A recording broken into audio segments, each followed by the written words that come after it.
10 பிள்ளைகளை இழந்த அந்த சூழ்நிலையில அவனுடைய மனநிலை, கர்த்தர் எனக்கு தீமை செய்ய வாய்ப்பு இல்லை. ஆண்டவர் நம்முடைய வாழ்க்கையிலே செய்யக்கூடிய அநேக விஷயங்களை நம்முடைய மாமிசத்தால் அதை புரிந்து கொள்ள முடியாது. நீங்களும் நானும் செய்கிற நன்மைகளுக்கு ஒருவேளை இப்ப பலன் கிடைக்காம இருக்கலாம். அடுத்த 6 மாசத்துல அதனுடைய வாய்ப்புகள் நமக்காய் திறக்க காத்திருக்கிறது. 5 வருஷம் ஜெபிக்கிறாங்க, 10 வருஷம் ஜெபிக்கிறாங்க, 7 வருஷம் ஜெபிக்கிறாங்க. ஜெபித்தும் ஒருவேளை பலன் இல்லாதது போல நமக்கு தோற்றங்கள் அளிக்கலாம். நிச்சயமாய் பலன் உண்டு. உங்க வாழ்க்கையில எது நடந்திருந்தாலும் சரி, எந்த அசம்பாவிதம் நடந்திருந்தாலும் சரி, உங்களை கொண்டு என்ன செய்யணும்னு ஆண்டவர் நினைக்கிறாரோ அதை எவனாலையும் தடுக்க முடியாது. ஆண்டவர் செய்வார், இதை செஞ்சு முடிப்பாரு. இது தடுக்கிறதுக்கு எவனுக்கும் அதிகாரம் இல்லைங்கிறத எப்ப நம்ம புரிஞ்சுக்கிறோமோ அப்ப நம்ம ஆவி அபாரமாய் உயிர் பெற்றிடும். ஐயா, எனக்கு என்னமோ இந்த காலத்துல இருக்கிற விசுவாசிகள் இப்படி எல்லாம் தாக்கு பிடிப்பாங்களான்னு சந்தேகம் தான்.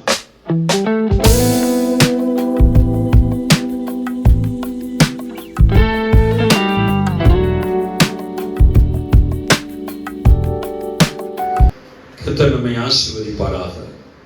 யோபுடைய புத்தகம் 42வது அதிகாரம் 2ஆம் வசனம். இதை நம்முடைய திருச்சபையில ஏறக்குறைய 2-3 முறை 3-4 முறைக்கு மேல் என்னுடைய ஊழிய வாழ்க்கைக்கு பிறகு அநேக நேரங்களிலே இந்த வசனத்தை நான் பேசியிருக்கிறேன்.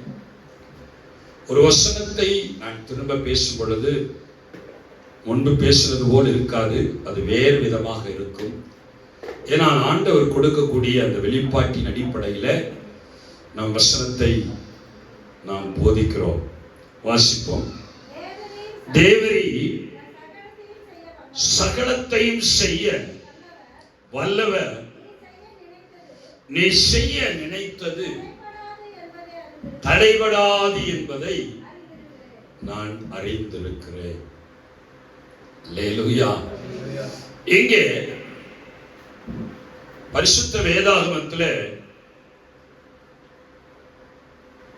யோபுடைய சரித்திரமே ஒரு பெரிய புஸ்தகமாக எழுதப்பட்டிருக்கிறது. வேறு எந்த புஸ்தகமும் ஒரு தனிப்பட்ட மனிதனுடைய சரித்திரமாக எழுதப்படவில்லை. இந்த முழு புஸ்தகமும் யோபுடைய முழு சரித்திரமாக இருக்கிறது. அல்லேலூயா. இந்த யோபுடைய சரித்திரத்திலிருந்து அநேக விஷயங்களை நாம் கற்றுக்கொள்ள முடிகிறது. இங்கே யோபுவோடு ஆண்டவர் பேசுகிறார், சாத்தானோடும் ஆண்டவர் பேசுகிறார். ஆனால் பழைய ஏற்பாட்டில் யோபு தானியேலை போல விசேஷ ஆவி உடையவன் அல்ல, யோசேப்பை போல பரிசுத்த ஆவியினுடைய வரங்களை பெற்றவன் அல்ல. ஆனால் தேவனை நம்பி ஜீவித்தவன், தேவனை சார்ந்து ஜீவித்தவன். யோபுடைய புத்தகம் 1வது அதிகாரத்தில் 7ஆம் வசனத்தில் கர்த்தர் சாத்தானை பார்த்து, நீ எங்கே இருந்து வருகிறாய் என்றார். சாத்தான் கர்த்தருக்கு பிரதியுத்தரமாக, நான் பூமி எங்கும் உலாவி பூமியெல்லாம் சுற்றி திரிகிற வேலை தான் என்னுடைய வேலை, இங்கிருந்து வருகிறேன். என் தாசனாகிய யோபுவின் மேல் உத்தமனும் சன்மார்க்கனும் தேவனுக்கு பயந்து பொல்லாப்புக்கு விலகுகிறவனுமாகிய அவனைப் போல பாருங்க, ஆபிரகாமை குறித்து கூட ஆண்டவர் இவ்வளவு சாட்சி சொல்லல.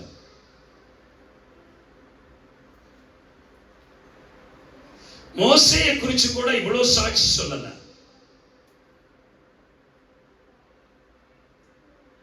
பழைய ஏற்பாட்டில் இருக்கிற அநேக பரிசுத்த ஆண்களை குறித்து இவ்வளவு தெளிவான சாட்சி ஆண்டவர் தரல. 4 சர்டிபிகேட் கொடுக்கிறார். 1 உத்தமன், 2 சன்மார்க்கன், தேவனுக்கு பயப்படுகிறவன். கரங்களை தட்டிக்கிறத மேம்படுத்துவோம். இந்த உலகத்துல யாருக்கிட்ட சர்டிபிகேட் வாங்குறோமோ இல்லையோ, நம்ம அப்பா கிட்ட சர்டிபிகேட் வாங்குறோம். அதான் ஒரிஜினல் சர்டிபிகேட். ஆமா தானே? அல்லேலூயா. மற்றவர்கள் நமக்கு சர்டிபிகேட் கொடுப்பாங்க, நிறைய சர்டிபிகேட். காலேஜ்ல எல்லாம் சர்டிபிகேட் கொடுப்பாங்க. Praise Lord. அல்லது உலக அளவில் நமக்கு நிறைய சர்டிபிகேட் எல்லாம் கொடுப்பாங்க. Praise Lord. ஒருவேளை அந்த சர்டிபிகேட் முகஸ்துதிக்காக கூட கொடுத்திருக்கலாம். அது திறமைக்கு தகுந்த சர்டிபிகேட்லாம் கூட இருந்திருக்கலாம். பட் இந்த சர்டிபிகேட் திறமைக்கு தகுதியான சர்டிபிகேட் இல்ல. இது ஒரிஜினல் லைஃப்க்கு கொடுத்த சர்டிபிகேட். Praise Lord. அவருடைய ஒரிஜினல் லைஃப் உத்தமன் என்கிற சர்டிபிகேட், சன்மார்க்கன் என்கிற சர்டிபிகேட்,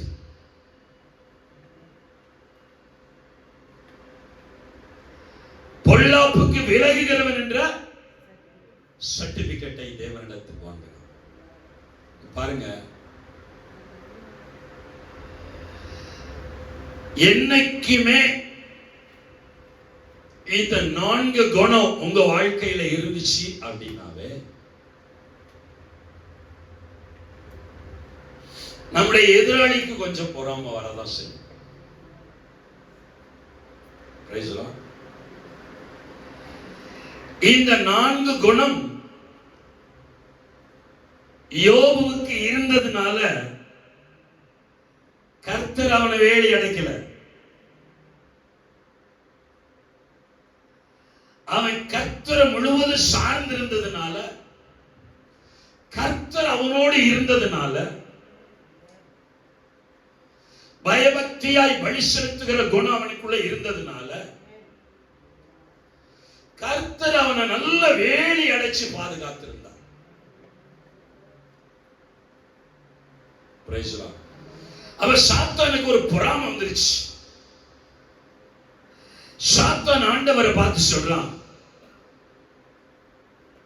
அவன் உன்னை சும்மா ஆராதிக்கல, நீ அவனை சுற்றிலும் என்ன பண்ணி இருக்கிற, நல்ல வேலி அடைச்சிருக்கிற, நல்ல பாதுகாப்பு நீ கொடுத்திருக்கிற. அதனாலதான் அவன் என்ன செய்யறான், உன்னை சேவிக்கிறான். நீ மட்டும் அந்த வேலியை எடுப்பீரானால் உம்மை தூசியானோ இல்லையோ என்று நீங்கள் பார்க்கலாம் என்று சொல்லி சாத்தான் ஆண்டவருக்கு சவால் விடுகிறார். இதை கேட்கிறேன் அருமையான தேவனுடைய பிள்ளைகளே.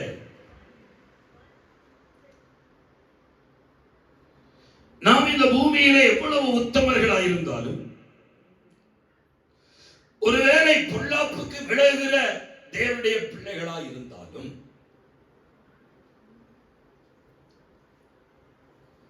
நம் சத்தியத்துக்கு செவி கொடுக்கிற பிள்ளைகளாய் இருந்தாலும்,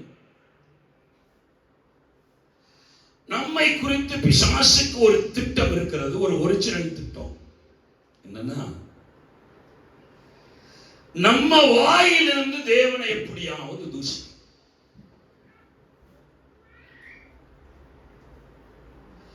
ஆனால் யோபுவை குறித்து ஆண்டவர் ஒரு பெரிய திட்டத்தை வைத்திருந்தார்.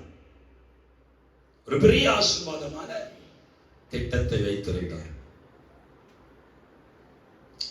அந்த திட்டத்திலிருந்து யோபுவை வழிவிலக செய்வதற்கு அவன் ஆண்டவரோடு பேசுகிற ஒரு வார்த்தை,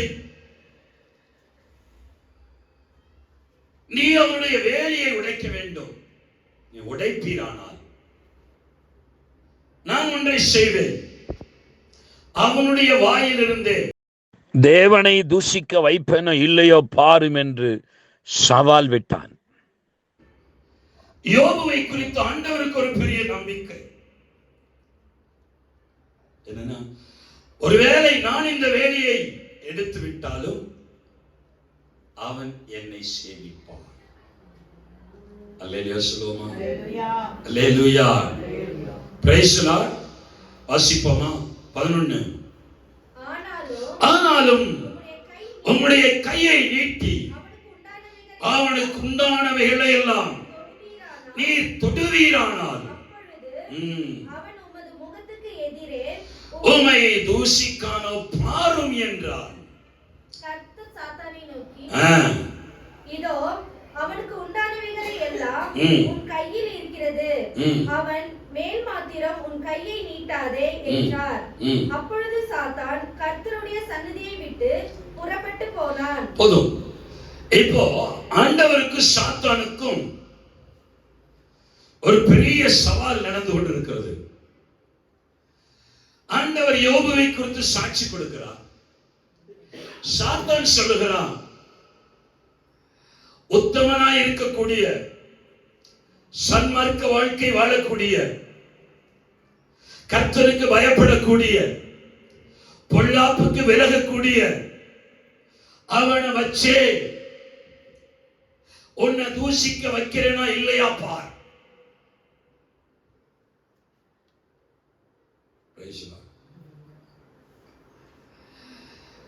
இப்பொழுது ஆண்டவர் அந்த யோபு கைத்திருந்த வேலையை ஆண்டவர் எடுக்கிறார். அந்த வேலையை எடுத்த உடனே சாத்தான் உள்ளே வருகிறார். 10 பிள்ளைகளும் ஒரே நேரத்திலே அவன் இழந்து விடுகிறார். அல்லேலூயா சொல்லுவோம். அல்லேலூயா. இங்க உலகத்திலேயே மிகப்பெரிய ஐஸ்வர்யம் ஒரு சொத்து அப்படின்னா என்னதான்? பிள்ளைங்க தான் இல்லையா? அப்படிதானே? Praise the lord. காக்கைக்கு தன் குஞ்சு எதுவா இருந்தாலும் அது பொன் குஞ்சு தான். Price the Lord. 10 குமாரர்கள் குமாரத்திகள் இவனுக்கு இருந்தாலும் அவங்க பாவம் செஞ்சிடக்கூடாதுன்னு அக்கறையோடு வளர்த்தான். 10 குமாரத்திகளை இழந்தான். பிள்ளைகளா இருக்கட்டும் பாருங்க, மாசத்துக்கு ஒண்ணு போனா அல்லது வருஷத்துக்கு ஒண்ணு போனா தெரிஞ்சுக்காது. அட் அ டைம் ஒரே டைம்ல 10 பிள்ளைகளையும் இழந்து விட்டார். அருமையானவர்களே, அவனுடைய மனநிலை எப்படி இருந்திருக்கும்?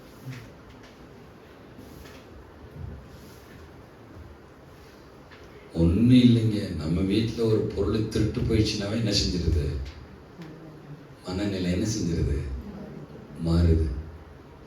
10 பிள்ளைகளை இழந்த பிறகு அவனுடைய மனநிலை ஒரே மாதிரி இருந்திருக்கும் நினைக்கிறீங்களா?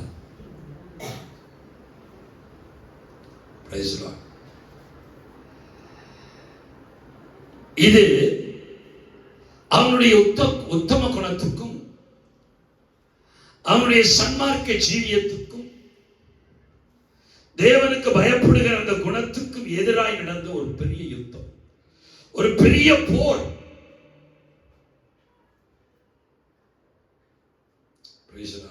ஹலோ, நம்முடைய உத்தம குணத்துக்கும் நம்முடைய சன்மார்க்க வாழ்க்கைக்கும் விரோதமாய் நடக்கிற அந்த போர்ல நம்முடைய மனநிலை எப்படி இருக்கு? நம்முடைய மனநிலை அதுதான் ரொம்ப முக்கியம். அங்க அவன் சொல்றான், அவனுடைய மனநிலை எப்படி இருக்கு பாருங்க. சொல்றான் 26 வசனத்துல, நிர்வாணியாய் என் தாயின் கற்பத்திலிருந்து வந்தேன், நிர்வாணியாய் அவ்விடத்திற்கு திரும்புவேன். கர்த்தர் கொடுத்தார், கர்த்தர் எடுத்தார், கர்த்தருடைய நாமத்துக்கு ஸ்தோத்திரம் என்றார். இந்த மனநிலை ஒரு மனிதனுக்கு வருமானால் அவன் எந்த அளவுக்கு ஆண்டவருக்குள்ள நடந்திருக்கணும். நான் நிர்வாணியா வந்தேன், நான் நிர்வாணியா திரும்ப போறேன். இந்த 10 பிள்ளைகளை யார் கொடுத்தா? கர்த்தர் தான் கொடுத்தாரு. இப்ப கர்த்தர் எடுத்துக்கிட்டாரு. கர்த்தருக்கு சொல்ல முடியுங்களா? ஹலோ, சொல்ல முடியுமா?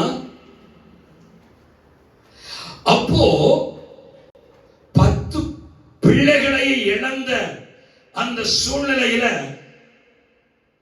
அவனுடைய மனநிலை, கர்த்தர் எனக்கு தீமை செய்ய வாய்ப்பு இல்லை,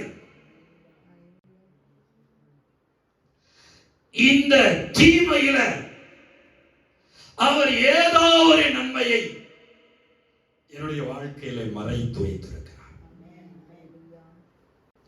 ஆண்டவர் நம்முடைய வாழ்க்கையிலே செய்யக்கூடிய அநேக விஷயங்களை நம்முடைய மாமிசத்தால் அதை புரிந்து கொள்ள முடியாது. Price the Lord.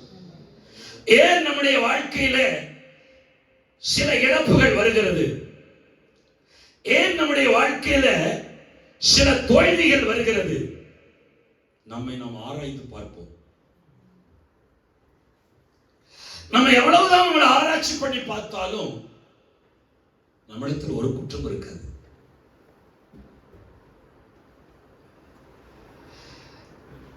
நான் அப்படி பிரதானமான தவறு எதுவும் செய்யலையே,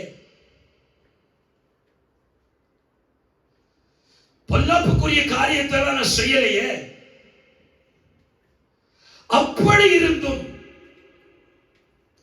ஏன் என்னுடைய வாழ்க்கையில இப்படி எல்லாம் சம்பவிக்கிறது? இன்னைக்கு அநேகர் கேட்கிற கேள்வி என்னன்னா, ஏன் என்னுடைய வாழ்க்கையில இப்படி சம்பவிக்கிறது? ஆனா யோபு பக்தன் சொல்லுகிறான், கர்த்தர் கொடுத்தாரியா, கர்த்தர் எடுத்தார். கர்த்தருக்கு ஸ்தோத்திரம். அப்ப நான் என்ன நினைக்கிறேன்னா, இந்த சூழ்நிலையில ஒரு மனிதன் ஸ்தோத்திரம் பண்றான்னு சொன்னா அவனுடைய ஆவிக்குரிய மெச்சூரிட்டி, அவனுடைய ஆவிக்குரிய வளர்ச்சி ஒரு உன்னதமான நிலையில இருந்திருக்கிறது. ஆமென் சொல்லுவோமா? அல்லேலூயா. எந்த சூழ்நிலையிலும் எந்த நேரத்திலையும் கர்த்தருக்கு ஸ்தோத்திரம் சொல்லக்கூடிய மனப்பக்குவம் நமக்கு வேண்டுமானால் நம்முடைய ஆவிக்குரிய வளர்ச்சியின் அந்த சூழ்நிலை தான் அதுக்கு ரொம்ப முக்கியம். ஆமென் சொல்லுவோமா? அல்லேலூயா. அவன் கர்த்தருக்கு ஸ்தோத்திரங்க. Price the Lord. நமக்கு எல்லாருக்கும் தெரிஞ்ச வேத பகுதிக்கு மறுபடியும் வருவோம். 6 வசனத்துல 2:6. அப்பொழுது கர்த்தர் சாத்தானை நோக்கி, இதோ அவன் உன் கையில் இருக்கிறான், ஆகிலும் அவன் பிராணனை மாத்திரம் தப்புவிடு என்றார்.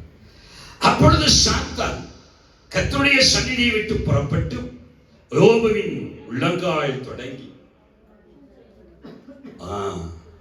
இரண்டாவது பெரிய சோதனை. முதல் சோதனையே பெரிய சோதனை தான். என்னது ஐயா? எனக்கு என்னமோ இந்த காலத்துல இருக்கிற விசுவாசிகள் இப்படி எல்லாம் தாக்கு பிடிப்பாங்களான்னு சந்தேகம் தான். முதல் பெரிய சோதனை என்னது? பெரிய இழப்பு. இரண்டாவது, உச்சம் தலைமுதல் உள்ளங்கால் வரைக்கும் பருக்கள், புண்களால் அவருடைய சரீரம் நிரப்பப்பட்டிருக்கிறது. அந்த சோதனையிலையும் அவன் சொல்லுகிற ஒரு காரியம் 8ஆம் வசனம், அவன் ஒரு ஓட்டை எடுத்து தன்னை சுரண்டி கொண்டு உட்கார்ந்தான். அப்பொழுது அவன் மனைவி அவனை பார்த்து, நீ இன்னும் உம்முடைய உத்தமத்தில் உறுதியாய் நிற்கிறீரோ? அப்படின்னா என்ன அர்த்தம்? அப்படின்னா என்ன அர்த்தம் தெரியுங்களா? யோ, நீ உண்மையா இருந்து என்னையா சாதிச்ச? நீ உண்மையா இருந்து என்ன பிரயோஜனம்? உன் ஆண்டவர் உன்னை காப்பாத்தலையே. இதனுடைய அர்த்தம் அதுதான். ஹலோ, இருக்கீங்களா? அதனுடைய அர்த்தம் என்னது?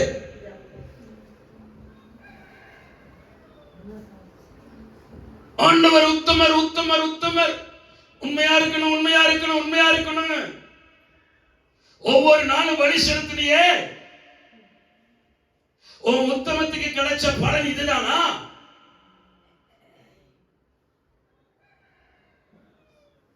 சும்மா கர்த்தர் கர்த்தர் சொல்லாதையா.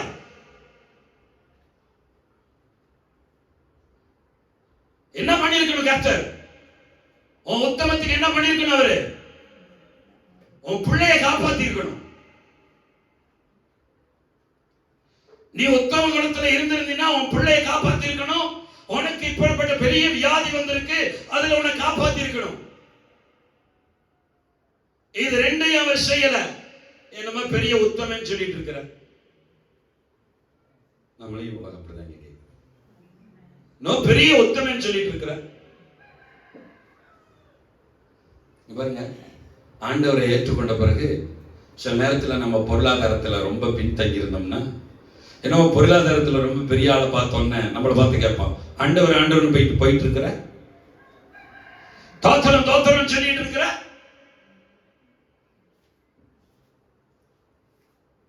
எங்க ஆண்டவர்? எங்கேயோ ஆண்டவர்? சும்மா இதையே சொல்லிட்டு இருக்காத. தேவனை தூசித்து ரெண்டு காரியம் சொல்ற. முதல்ல தூசி, ரெண்டாவது ஜீவனை விட்டு. பேய் யார தெரியுமா பிடிச்சிச்சு? நான் தூசிக்க வைக்கிறதுக்கு யார கையில் எடுத்துச்சு? மனைவியை கையில் எடுத்துச்சு. சாத்தான் ஆண்டவருடைய என்ன சொன்னா?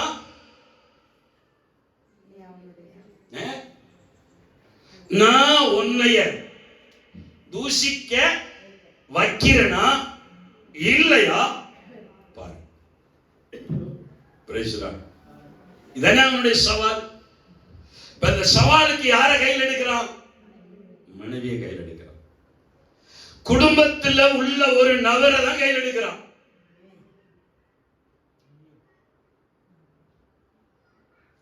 ஹலோ, தேவ திட்டத்தை செய்ய முடியாதபடிக்கு பிசாசு வெளியில இருந்து ஆள் எடுக்கிறது இல்ல, குடும்பத்தில் இருந்து தான் ஆளை பொறுக்கிறோம். குடும்பத்தில் உள்ள ஆளை தான் அவன் கையில் எடுத்து என்ன செய்யறான்? எப்ப பார்த்தாலும் உத்தம உத்தம உத்தம உத்தம. அதுக்கு அவன் சொல்லுகிறான், நமக்கு எல்லாரும் தெரிஞ்ச வசனம், அதற்கு அவன், நீ பைத்தியக்காரி பேசுகிறது போல பேசுகிறார். ஹலோ, என்ன சொல்றான்? நீ ஒரு பைத்தியக்காரி. ஏன் உத்தமத்துக்கு இன்னைக்கு விலை கிடைக்கலனாலும் ஏன் உத்தமத்துக்கு விலை கிடைக்கிற ஒரு நாள் இருக்கிறது. அந்த நாள் அந்த உத்தமத்தினுடைய விலையை நான் பார்ப்பேன். நீ போடி பைத்தியக்காரி. ஒரு அல்லேலூயா சொல்லுங்களா? அல்லேலூயா. ஏன் உத்தமத்துக்கு இன்னைக்கு எனக்கு பலன் கிடைக்காம இருக்கலாம். நான் உண்மையா இருக்கிறதுக்கு இன்னைக்கு எனக்கு பலன் கிடைக்காம இருக்கலாம். என் உத்தம ஒருவேளை சாத்தானால சோதிக்கப்பட்டிருக்கலாம்.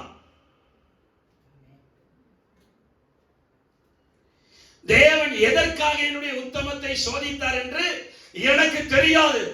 ஒண்ணு தெரியும், என் உத்தமத்துக்கு வேலை இருக்குன்னு மட்டும் எனக்கு தெரியும். என் உத்தமத்துக்கு வேலை இருக்குன்னு மட்டும் எனக்கு தெரியும். Praise the Lord.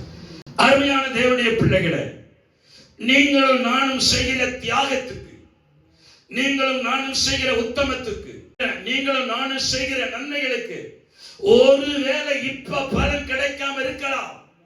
அடுத்த 6 மாசத்துல அதனுடைய வாய்ப்புகள் நமக்காய் திறக்க காத்திருக்கிறது. Praise the Lord. நிறைய நேரத்துல நம்ம உத்தமத்துக்கு பலன் இல்லையே, நம்ம ஜெபத்துக்கு பலன் இல்லையே. நிறைய பேர் போராடி ஜெபிக்கிறாங்க, தங்களுடைய சொந்த விஷயத்துக்காய் போராடி ஜெபிக்கிறாங்க, நம்முடைய வீட்டு காரியத்துக்காய் போராடி ஜெபிக்கிறாங்க. 5 வருஷம் ஜெபிக்கிறாங்க, 10 வருஷம் ஜெபிக்கிறாங்க, 7 வருஷம் ஜெபிக்கிறாங்க. ஜெபித்தும் ஒருவேளை பலன் இல்லாதது போல நமக்கு தோற்றங்கள் அளிக்கலாம். Praise the Lord. நிச்சயமாய் பலன் உண்டு. ஆமென் சொல்லுவோமா? அதை தவிடுபடி ஆக்கலாம். சாத்தான் செய்கிற 3 காரியத்தை உங்களோடு கூட நான் பகிர்ந்து கொள்ள விரும்புகிறேன். ஒரு தேவனுடைய மனிதனுடைய வாழ்க்கையில தேவன் வைத்திருக்கிற திட்டத்திலிருந்து அவனை விளக்குவதுதான் அவனுடைய பிரதானமான நோக்கம். எப்படி ஆயினும் இவனுடைய வாயிலை கர்த்தர் என்ன செஞ்சணும்? தூசிக்க வச்சு. அது இவனுடைய வாழ்க்கையில் ஏற்பட்ட திட்டம். ஆனா கடைசி வரைக்கும் பிரைஸ் தி லார்ட், அவன் தேவனை தூசிக்கிறான். அல்லேலூயா. எத்தனை இன்னல்கள் என் வாழ்வில் வந்தாலும் உம்மை பிரியேன் ஐயா. எத்தனை இன்னல்கள் என் வாழ்வில் வந்தால் உம்மை பிரியேன் ஐயா. சித்தமே செய்து சாட்சியாய் வாழ்வேன், நிச்சயம் நிச்சயமே. சித்தமே செய்து சாட்சியாய் வாழ்வேன், நிச்சயம் நிச்சயமே. யோபுடைய வாழ்க்கையில் ஒரு பெரிய நம்பிக்கை என்ன தெரியுமா? யோபுடைய வாழ்க்கையில் ஒரு பெரிய நம்பிக்கை 19வது அதிகாரம் 25 வசனத்துல நம்ம கொஞ்சம் படிச்சுட்டு அது அடுத்த பகுதி போவோம். என் மீட்பர் உயிரோடு இருக்கிறார், அவர் கடைசி நாளில் பூமியின் மேல் நிற்பார் என்று நான் அறிந்திருக்கிறேன். இந்த எண் அழுகி போன பின்பு என் மாமிசத்தில் இருந்து தேவனை பார்ப்பேன், அவரை நானே பார்ப்பேன். அந்நிய கண்கள் அல்ல. பாருங்க, என் உத்தமம் ஒரு நாள் செத்து போகாது, என் சன்மார்க்க ஒரு நாள் செத்து போகாது. நான் கர்த்தருக்கு பயப்படுகிற பயம் ஒரு நாள் செத்து போகாது. இதுக்கு எல்லாத்துக்கும் ஒரு நாள் உயிர் வரும். இப்ப செத்து போனது மாதிரிதான் இருக்கும், ஆனா ஒரு நாள் வரும். ஏனென்றா என் மீட்பர் உயிரோடு இருக்கிறார், என் மீட்பர் உயிரோடு இருக்கிறார். எதுக்கு? என் உத்தமத்துக்கு விலை கொடுப்பதற்கு, என்னுடைய சன்மார்க்கத்துக்கு விலை கொடுப்பதற்கு. அவர் இன்னைக்கு உயிரோடு தான் இருக்கிறாரு. அந்த தேவனிடத்துல என்னுடைய சொந்த கண்ணே அவரை பார்க்கும், அந்நிய கண்கள் அல்ல. நானே என் கையில என் உத்தமத்துக்கு உரிய பரிச, என் நன்மைக்குரிய பரிச அவரிடத்துல நானே என் கையில வாங்குவேன். என் கண்ணே அவரை பார்க்கும்.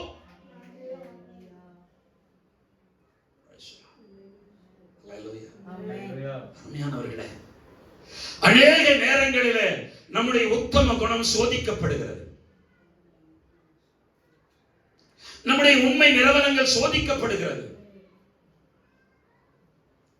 நம்முடைய சன்மார்க்கமான எண்ணங்கள் சோதிக்கப்படுகிறது, கர்த்தருக்கு பயப்படுகிற காரியங்கள் சோதிக்கப்படுகிறது. பயப்படாதீங்க. கொண்டிருக்கிறார். அல்லேலூயா. என்னுடைய மீட்பர் உயிரோடு இருக்கிறார். அதற்கு பலனை நான் அடையாமல் நான் மரணத்தை சந்திப்பதில்லை. Praise the Lord. இந்த வார்த்தை காலையில எனக்கு ரொம்ப எழுச்சியை கொண்டு வந்துச்சு.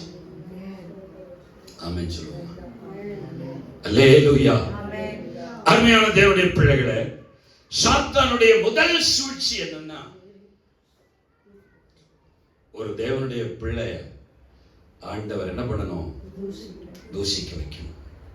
இரண்டாவது, யாத்திரை புஸ்தகம் 32வது அதிகாரம் எடுப்போமா? 19வது வசனம். அவன் பாளையத்துக்கு சமீபித்து அந்த கன்றுக்குட்டியையும் நடனத்தையும் கண்டபோது மோசே கோபம் உண்டவனாகி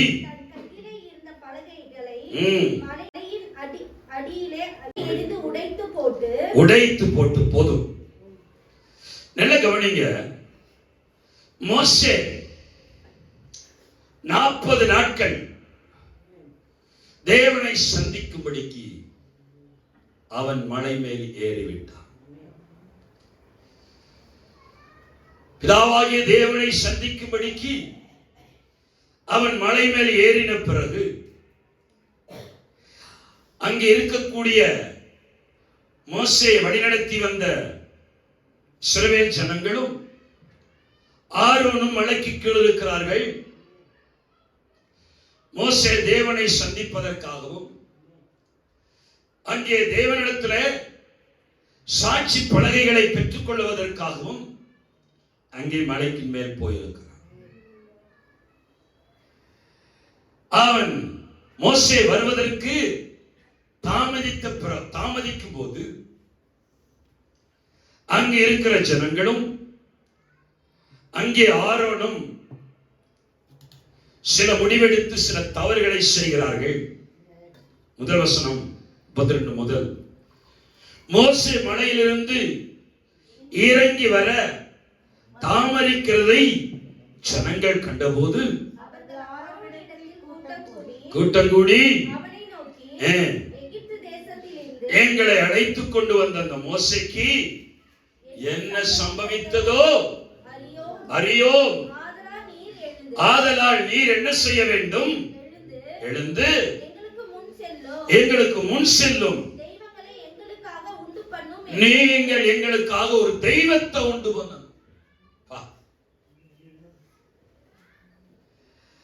கொஞ்ச தாமதத்தை இஸ்ரவேல் ஜனங்களால் பொறுத்துக் கொள்ள முடியவில்லை. கொஞ்ச தாமதத்தை அவர்களால் பொறுத்துக் கொள்ள முடியவில்லை. ஆண்டவர் மோசே மேல பிரதானமான ஒரு அழைப்பை வைத்திருந்தார். மோசேயின் மூலம் ஒரு பெரிய 10 கட்டளையை பிதாவாகிய தேவன் எழுதி கொடுக்கிறார். அந்த இஸ்ரவேல் ஜனங்களை எகிப்திலிருந்து கானானுக்கு அழைத்து செல்ல வேண்டும். அவர்களிலே கானானிலே அவர்களை குடியமர்த்த வேண்டும். இது மோசேயின் மேல் வைத்த திட்டம். ஆமென் சொல்லுவோம். அல்லேலூயா. ஹலோ, என்ன கவனிங்க. இந்த திட்டத்தை நிறைவேற்றுவதற்காக மோசே தேவனோடு பேசும்படியாய் மலைக்கு ஏறிவிட்டான். அங்கே தேவ சமூகத்திலே காத்துக் கொண்டிருக்கிறார். 40 நாட்கள் முடிய போகிற அந்த சூழ்நிலைகளிலே ஆண்டவர் மோசேயோடு பேசுகிறார். நீ சீக்கிரமா இறங்கி கீழே போ. அங்கே ஆரோனும் அங்கே இஸ்ரவேல் ஜனங்களும் ஒரு கன்றுக்குட்டியை உண்டாக்கி வணங்கி கொண்டிருக்கிறார்கள். இந்த வணங்கா கடந்துள்ள ஜனங்கள் இவர்களை நான் அழிக்க போகிறேன் என்று ஆண்டவர் மோசேயோடு பேசுகிறார். மோசே வழக்காடுகிறார். ஆண்டவரே, நீங்க அழிச்சிடாதீங்க, வேண்டாம், தயவு செய்து நீங்க அழிச்சிடாதீங்க. பிரஜாதி ஜனங்கள் உங்க தெய்வம் பாதி வழியிலே அழிச்சிருச்சுன்னு உங்க நாமத்தை தப்பா பேசுவாங்க. என்ன நீங்க அழிச்சிடாதீங்கன்னு சொல்லி பரிந்து பேசுகிறார். அவர் தாமதித்த போது இவர்கள் எல்லாரும் காதுல கையில இருக்கிற எல்லா ஜுவல்ஸையும் எல்லா நகைகளையும் கொண்டு வந்து கொடுத்து உடனே ஒரு செகண்ட்ல கண்ணுக்குட்டியை உண்டாக்கி நீதான் தெய்வம்.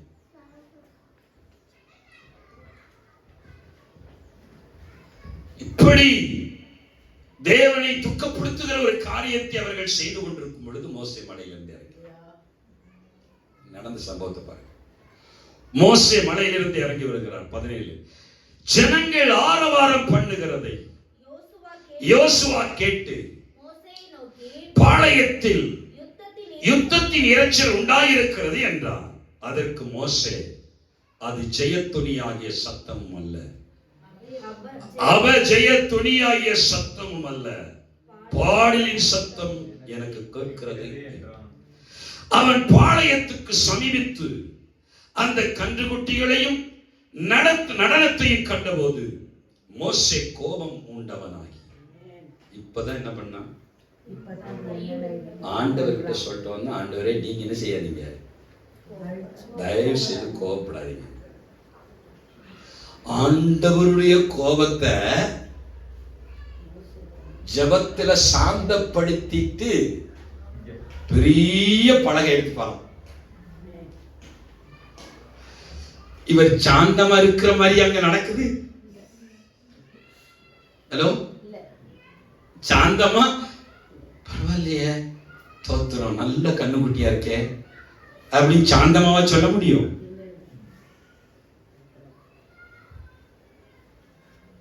இவன் சாந்தமா பேசுற மாதிரியா சம்பவம் நடக்குது?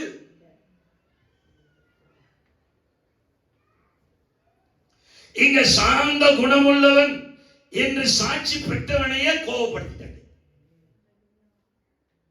என்ன பண்ண, பலகையை போட்டு ஒரே உடைச்சிட்டான். பலகையை போட்டு உடைச்சிட்டான். அத கண்ணுக்குட்டியை பொடி பொடி ஆக்கி கரைச்சிட்டான். கோபத்தின் உக்கரம். ஒரு அல்லேல சொல்லுங்களா? ஆமென். ஹலோ, என்ன தெரியுமா, இந்த பலகையை போட்டு உடைச்சிட்டா காணனுக்குள்ள போக முடியாது. அங்க தூசிக்க வச்சிட்டா தேவ திட்டம் நிறைவேற. உங்களுக்கு புரியுதா? அங்க தூசிக்க வைக்கிறான், இங்க என்ன செய்யலாம்? ஆரோன் மூலம் வருகிறான், ஜனங்கள் மூலம் வருகிறான், அங்க மனைவி மூலம் வந்தான். இருக்கீங்களா? அல்லேலூயா. இங்க யார் மூலம் வரான்? பிரதான ஆசாரியன்.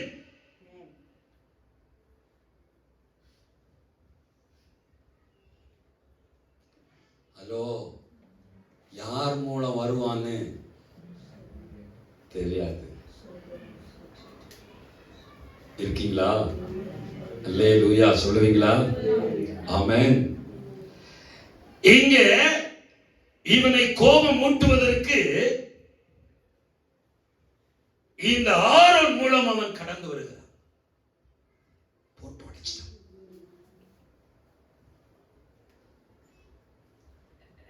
அல்லேலூயா.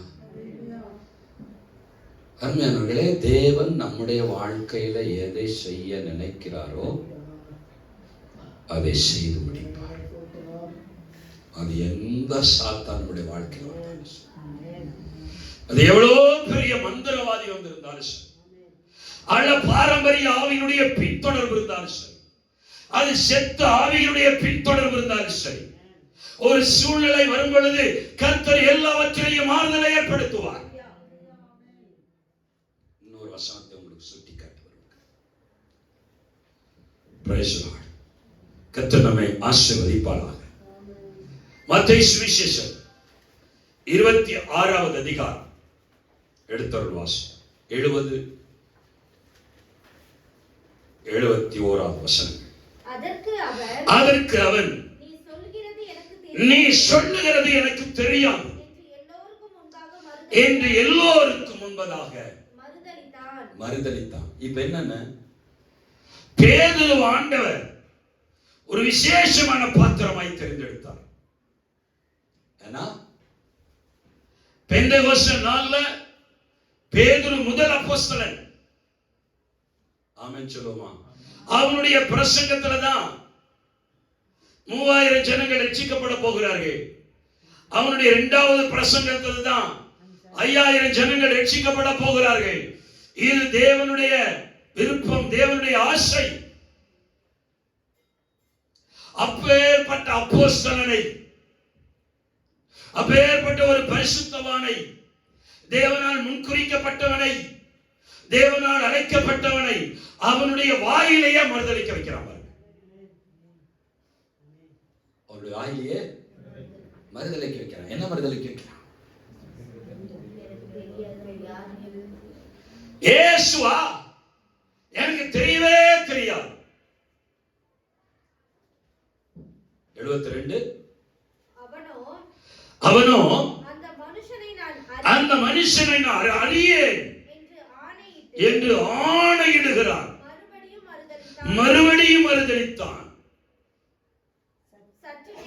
74 அப்பொழுது அவன் அந்த மனுஷனை அறியேன் என்று சொல்லி சபிக்கவும். ஹலோ, அழைக்கப்பட்டவனுடைய வாயிலேயே, தெரிந்து கொள்ளப்பட்டவனுடைய வாயிலேயே என்ன செய்யணும்? மறுதலிக்க. அவனுடைய நோக்கம் எப்படியாவது என்ன பண்ணிடணும்? யோபுடைய வாயிலே என்ன பண்ணிடணும்? தூஷணத்தை ஏற்படுத்தணும். எந்த பலகையை யார் வாங்கினானோ அவன் கையிலேயே அந்த பலகையை உடைக்க வைக்கணும். ஹலோ, சத்தியம் புரியுதா? ஆமா. அவனுக்கு எவ்வளவு டென்ஷன் இருந்திருக்கும். யாருக்கு? மோசேக்கு எவ்வளவு டென்ஷன் இருந்திருக்கும். ஏங்க, அவ்வளோ கஷ்டப்பட்டு 40 நாள் இரவும் பகலும் சாப்பிடாம தண்ணி குடிக்காம வாங்கிட்டு வந்த கட்டளை நான் நம்புறேன். உடைச்ச பிறகு அவன் உட்காந்து அழுதுருப்பான். உடைச்ச பிறகு உட்காந்து அழுதுருப்பான்.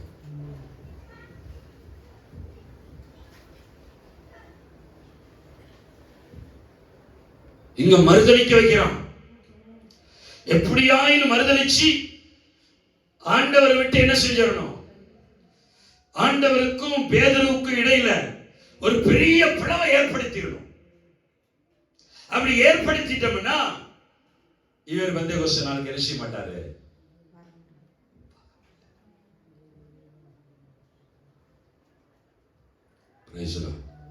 இப்ப வாங்க யோபு 42க்கு வாங்க. இங்கதான் நம்ம கிளைமேக்ஸ் அங்கதான் இருக்கு. பிரைஸ்லாம் வாசிப்போமா மறுபடியும்? தேவரி சகலத்தையும் செய்ய வல்லவர். யார் என்னுடைய வாழ்க்கையில தேவனே நீங்க எதெல்லாம் என் வாழ்க்கையில செய்யணும்னு நீங்க நினைச்சீங்களோ அதை செய்யக்கூடாதுன்னு யார் யார் என் வாழ்க்கையில விரோதமாய் வந்திருந்தாலும் சரி, இப்ப நான் புரிஞ்சுக்கிட்டேன். சூழ்நிலையில நீங்க மாற்றத்தை ஏற்படுத்துகிற தேவன், என்னுடைய தனிப்பட்ட வாழ்க்கையில நீ மாற்றத்தை ஏற்படுத்துகிற தேவன். நீ செய்ய நினைச்சத எந்த சாத்தானாலையும் தடுக்க முடியாதுங்கிறத இப்ப நான் புரிஞ்சுக்கிட்டேன். இப்ப நான் புரிஞ்சுக்கிட்டேன். ரொம்ப வருஷம் நல்லா கவனிங்க. இத புரிஞ்சுக்கிறதுக்கு சில நேரத்துல நமக்கு வருஷங்கள் பிடிக்கும். எதை புரிஞ்சுக்க? இந்த சத்தியத்தை விளக்கிக்கிறதுக்கு. இது நம்ம தான் நினைக்கிறோம் சாத்தான் என் வாழ்க்கையில கேம் ஆடிட்டாரு,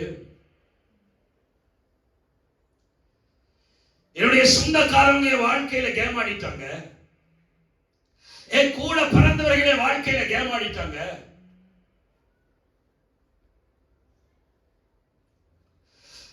என் உயர்வுக்கு அநேகர் இவங்கெல்லாம் ரொம்ப தடையா இருக்கிறாங்க. எத்தனை பேர் தடையா இருந்தாலும் சரி, அவங்க மட்டும் எனக்கு சூனிய வைக்காம இருந்திருந்தா, அவங்க மட்டும் என் வாழ்க்கையில இடைவிடாம இருந்திருந்தா, அப்படி எல்லாம் நம்ம நினைப்போம். நான் சொல்லட்டுமா தீர்க்க தரிசனமா, உங்க வாழ்க்கையில எது நடந்திருந்தாலும் சரி, எந்த அசம்பாவிதம் நடந்திருந்தாலும் சரி, உங்களை கொண்டு என்ன செய்யணும்னு ஆண்டவர் நினைக்கிறாரோ அதை எவனாலையும் தடுக்க முடியாது. எத்தனை பேர் ஆமென் சொல்றாங்க? உங்களை கொண்டு என்ன செய்யணும்னு அவர் நினைக்கிறாரோ அதை செய்து முடிக்காமல் அவர் தூங்குவதில்லை. இத ஆண்டவர் செய்வார், இதை செஞ்சு முடிப்பாரு.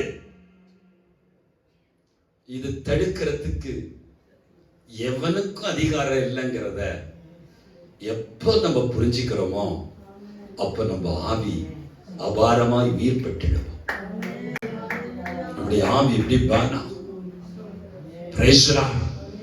சொல்றேன்.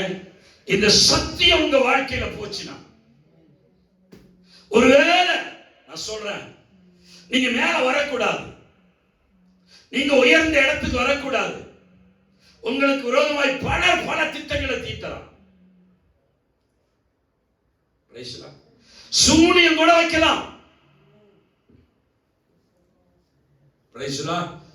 அல்லேலூயா. தேவன் செய்ய நினைத்ததை உன் வாழ்க்கையில அவர் செஞ்சே முடிப்பார். மாறாது. நம்புறீங்களா? அல்லேலூயா. என்ன கொண்டு என்ன செய்யணும்னு நினைக்கிறாரோ அதை செய்வார். உங்களை கொண்டு என்ன செய்யணும்னு நினைக்கிறாரோ அதை செய்வார். அதற்காக யாருடைய இருதயத்தையும் அவர் சந்திக்க ஆயத்தம், யாரோடையும் பேச அவர் ஆயத்தம். ஆமென் சொல்லுமா? அதனால நீங்க திடன் கொள்ளுங்க, தைரியப்படுங்க, பலன் அடைங்க. ஆமென் சொல்லுமா? தைரியமா இருங்க. அல்லேலூயா. உங்களை கொண்டுதான் இந்த தேசத்தை அசைக்கணும்னு அவர் விரும்பினார்னா உனக்காக வானத்தையும் அசைப்பார். அல்லேலூயா. உன்னை ஆசீர்வதிக்கணும் அப்படின்னு ஆண்டவர் நினைச்சிட்டார்னா, பிரைஸ் லார்ட். அமெரிக்காவில் இருக்கிற ஒரு மனிதனையும் கொண்டு வருவாரு. Praise Lord. ஒரு மனிதனுக்கு தூக்கம் வராம அன்னைக்கு ராத்திரி என் பணத்தை எல்லாம் கொண்டு போய் அவன்கிட்ட குடுறான்னு சொல்லி கொடுக்க வச்சு உன்னை உயர்த்துவார். அல்லேலூயா. ஆனா என்ன தெரியுமா, உன் உள்ளம் அவரை நம்பணும், உன் இருதயம் அவரை நம்பணும். அல்லேலூயா. ஆமா ஆமா. இந்த பெரிய கற்பலகைய அவன் போட்டு உடைச்ச பிறகு சத்துரு சிரிச்சிருப்பான். பைபிள்ல இல்ல சொல்றேன், சத்துரு சிரிச்சிருப்பான். 40 நாள் உண்ணாவிரத மறந்துட்டு வர, உபவாசமா இருந்துட்டு வர, தண்ணி குடிக்காம வந்த, உடைக்க வச்சிட்ட பாத்தியா?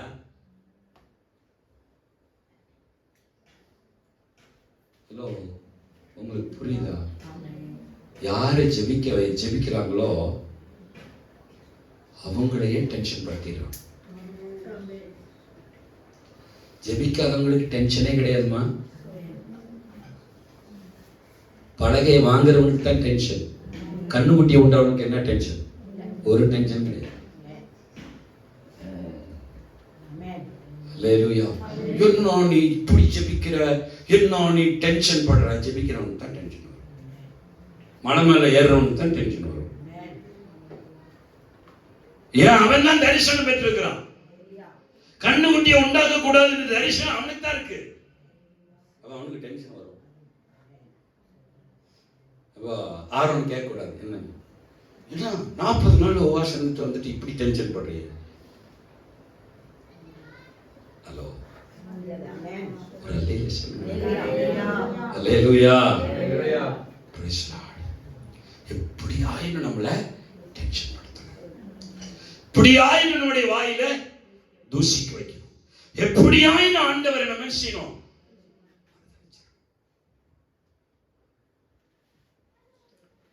ஆண்டவர் இந்த சத்தியத்திலே நம்ம கண்களை திறப்பாராக. ஒன்னு சொல்லுகிறேன்,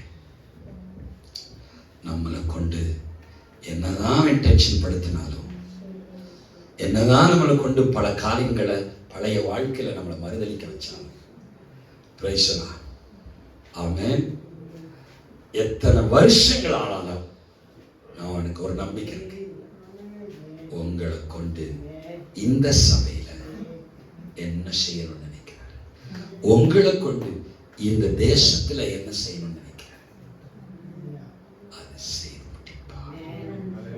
அப்படியே எழுந்து நிற்போமா?